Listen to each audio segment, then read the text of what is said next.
Bonjour, donc je suis Olivier Livoire, je suis ambassadeur de la maison Veuve Clicquot, ce qui signifie en fait que je suis en charge de toute l'hospitalité au sein de cette maison.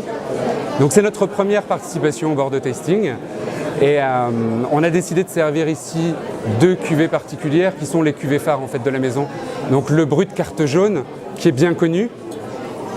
Donc on trouve ici qui est en fait un assemblage de 55% environ de Pinot Noir, un tiers de Chardonnay, auquel on ajoute à la fin, pour la rondeur du vin, la différence en meunier, avec un dosage de sucre qui est aux alentours de 9 grammes par litre.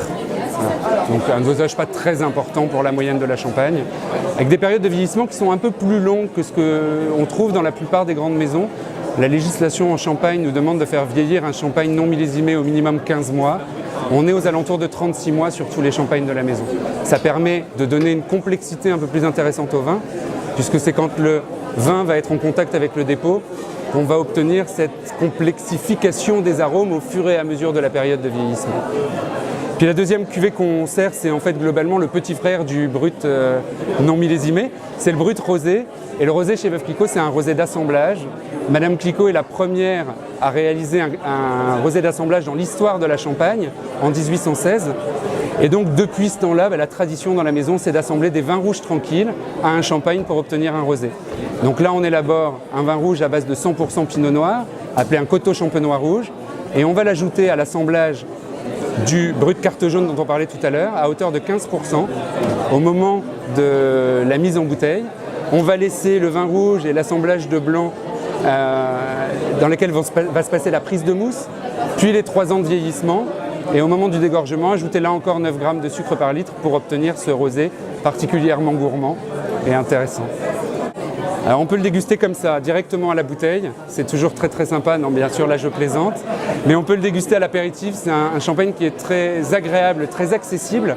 Et puis on peut le déguster tout au long d'un repas si on le souhaite, le tout étant de ne pas aller choisir des viandes avec des sauces très travaillées, parce que là on va couvrir la caractéristique du champagne.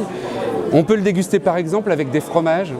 Faites un vieux comté de 36 mois d'affinage avec un verre de Veuve Clicquot rosé et c'est juste exceptionnel, ou un vieux parmesan. Plutôt un comté parce qu'on va rester sur des fromages français, mais voilà, ça peut être un accord intéressant. Et une grande maison de Champagne avec un nom extrêmement connu. Qu'est-ce qu'il reste à faire? Qu'est-ce qu'il reste à conquérir? Il reste déjà à respecter le nom qui est le nôtre, c'est-à-dire à poursuivre l'augmentation constante de la qualité des vins de la maison pour respecter tout le travail qui avait été fourni par ce personnage emblématique qui était Madame Clicquot. C'est la vraie difficulté aujourd'hui en Champagne, parce que tout le cœur, c'est de trouver les bons raisins qui nous permettent d'élaborer les bons champagnes. Donc je crois que ce qui reste à faire, c'est vraiment de ne jamais oublier l'héritage qui est le nôtre. On se doit absolument de respecter les critères de qualité qu'avait mis en place Madame Clicquot. Sa devise était une seule qualité, la toute première. Donc la moindre des choses, c'est d'élaborer des champagnes de qualité.